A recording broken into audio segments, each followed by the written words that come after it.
Hey, Spencer here, back with video presentation number 3. So let's jump right into it. Alrighty, in this problem set, we are asked to calculate the power the pump delivers to the water. This is our pump right here. Just went ahead and saved some time, wrote down all of our known values over here just from the problem itself. From that, we got that the diameter is 8 inches, converting that to feet. It's just going to be 8 over 12 feet. The flow rate of the water is 360 feet cubed per minute. Converting that to feet cubed per second is going to give us 6 feet cubed per second.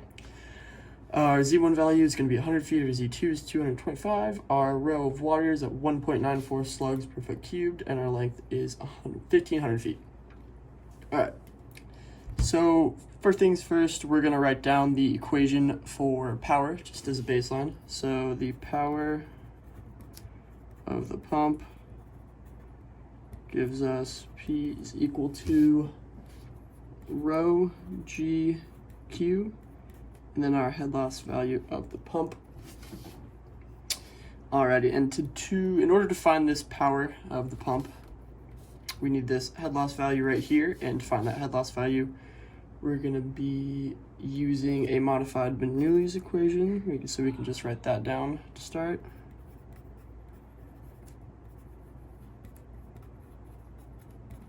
Alright, we're going to go ahead and derive that from P1 C1 plus V1 squared over 2G equals P2 over Z2 plus V2 squared over 2G plus our total head loss value minus our head loss value of the pump. So from here we can start canceling some stuff out. We know that our P1 is equal to our P2 because they're both open to the atmosphere as shown in the problem. So we can go ahead and cancel those both out. Atmospheric pressure.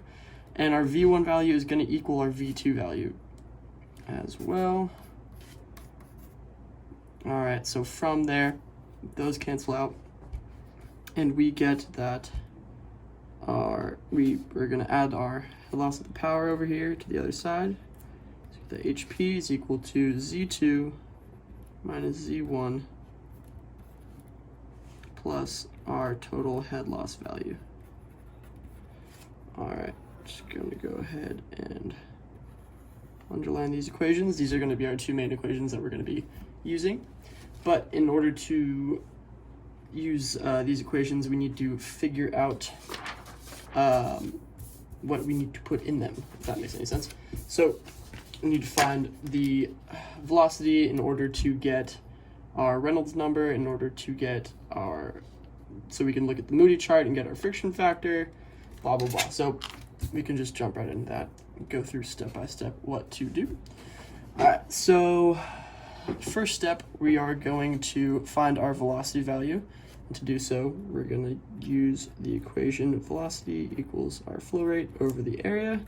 So in this case, it's going to be 6 feet cubed per second over our area, which is going to be pi over 4 times our diameter, which is 8 over 12 feet. That gives us a velocity of 17.19 feet per second. Perfect. After that, we are going to look at the tables in our textbook to find that our U value, or kinetic velocity of water, is going to be equal to 1.21 times 10 to the negative 5th feet squared per second. Alrighty, and also looking at the table value, we're going to get that our relative roughness of our, what is this made out of? Of our pipe, oh, cast iron down here. So the relative roughness of just the roughness value of the cast iron pipe, threaded cast iron pipe, is going to be 0.00085. And we just get these two values right here from the tables in our textbook. that we've gone over. All right, so from there, we're gonna use all of these 3 variables to get our Reynolds number. So I guess we don't use this yet, but that's the next step. Anyway, to get our Reynolds number, we get that Reynolds is equal to the velocity times the diameter over our U value. And this is just the simplified Reynolds value. Reynolds number we can, that we derived from the original one, which is Reynolds is equal to rho VL mu, and that just simplifies down into this. Perfect. So from there, just gonna plug our values in and get that 17.19 feet per second times our diameter, which is 8 over 12 feet, over our U value for water, which is 1.21 times 10 to the negative 5th feet squared per second. And that is going to give us a Reynolds value of 947,107.44. Perfect. Next step, we are going to get our relative roughness. Let's see if I can get another piece of paper here. Wait a second. All right. Try to slide this out, but still keep it in the frame. All right, this should hopefully work. Just gonna hold it down. All right, from here, we got our Reynolds number. We are going to want to get our relative roughness. So to do so, our relative roughness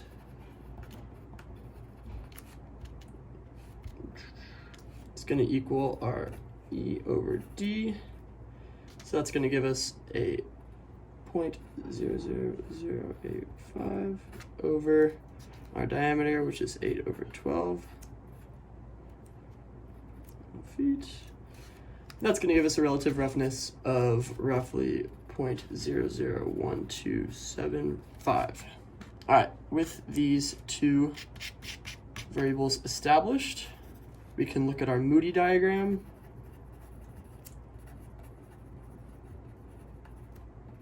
To determine that our friction factor for this problem is going to equal 0.021.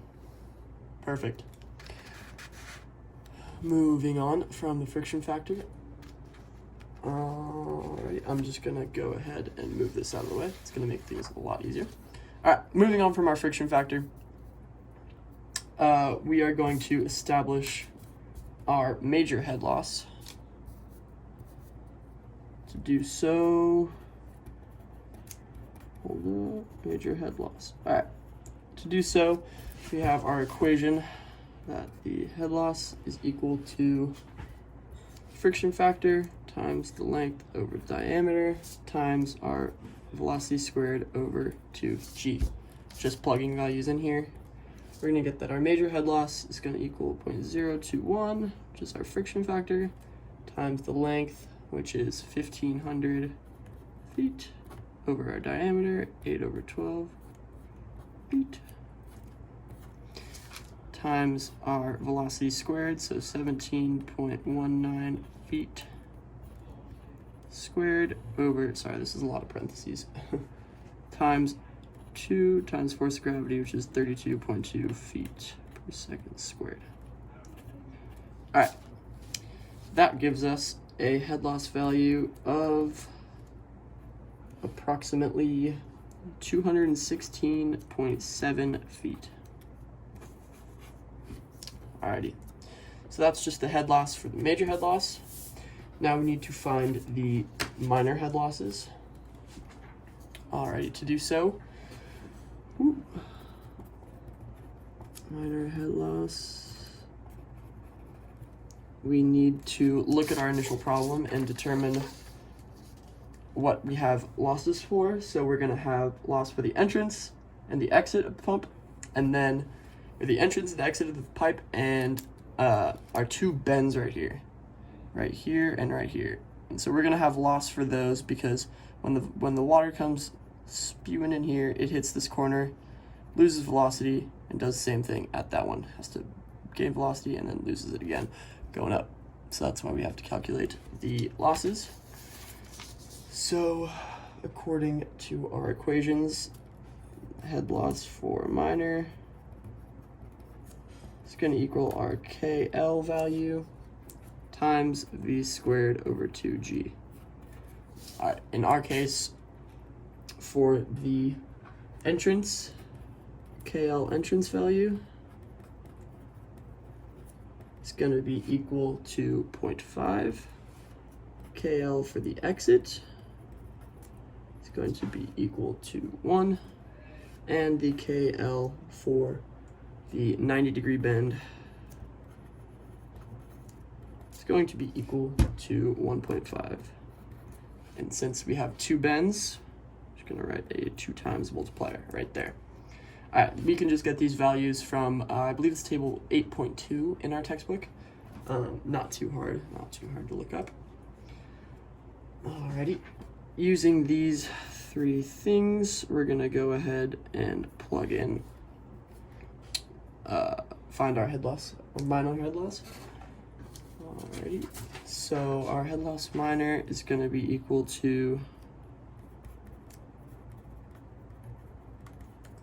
0.5 times our 17, actually, I'm just gonna go ahead and simplify this down. 0.5 times V squared over 2G plus R1 times V squared over 2G plus finally 2 times 1.5 times V squared over 2G. Alrighty, that's going to give us a total of 4.5 V squared over 2G. When we plug our values in, it's 4.5 times 17.19 feet squared over 2 times 32.2 feet per second squared. And that gives us our head loss minor total to be 20.65 feet. Alrighty. Just gonna put an end there. Alright, to find our total head loss is gonna be head loss total equal to our first head loss value that we got up here plus our head loss minor. And that is going to be equal to 216.7 feet plus 20.65 feet, which gives us a head loss total of 237.35 feet. Alrighty, now I believe we have everything for our modified Bernoulli's equation right here, so we can go ahead and start plugging things in. I'll just go ahead and write it down again. Our head loss of the pump is equal to Z2 minus Z1 plus head loss total. All right, plugging things in, we're gonna get that is equal to 225 minus 100 feet plus our head loss total, which is 237.35 feet, and that gives us a total HP value of 362.35 feet. Alrighty, from there we get to take that value and plug it into our original power equation so we can find our power of the pump. Pretty simple. We're gonna take this over here, just move up here. So our power is equal to our rho of water times gravity times our flow rate times our HP value. Plugging things in, 1.94 slug foot cubed, so power, times that is in metric, 32.2 feet per second squared, times our Q value, which it was 6 feet cubed per second, times our HP value, which is 362.35 feet. Sorry, I ran out of room here. All right, that is going to give us a power value of 130,000, no, 135,811.68 feet, foot-pound per second. Converting this into horsepower is pretty simple. All you gotta do is divide by 550. So doing so, we get that our power value is equal to 246.93 horsepower. Just gonna double check that calculator. Yep. Alrighty, and that is our final value for the power of the pump. Go ahead and sign this real quick. I'll sign it up here. Just to see that it's mine. Just a quick overview of the problem real quick. We established the power equation and the modified Bernoulli's equation. From there we found our velocity. From our tables in the textbook, we got our kinematic velocity of water as well as our roughness value. From there we found our Reynolds number using this equation for Reynolds. Then we found our relative roughness using the relative roughness equation. Then we went to Moody's diagram using those two variables, and we found that our friction force was roughly equal to 0.021. From there we found our major head loss using this equation, just plug and chug. Got that to be 216.7 feet. Then we went ahead and found our minor losses. We did so establishing the entrance, exit, as well as the two bends in the pipe. We took those into account. We got the KL values for those three things via our tables in the textbook, and then we just plugged it in, got that our head loss minor was 20.65, added them together to get our head loss total. From there, we plugged all of our values into our modified Bernoulli's equation right here to get our HP value, and from there we use that HP value to get the power using this power equation. Relatively simple. Hopefully that made sense. And that should be it for this problem. Thanks.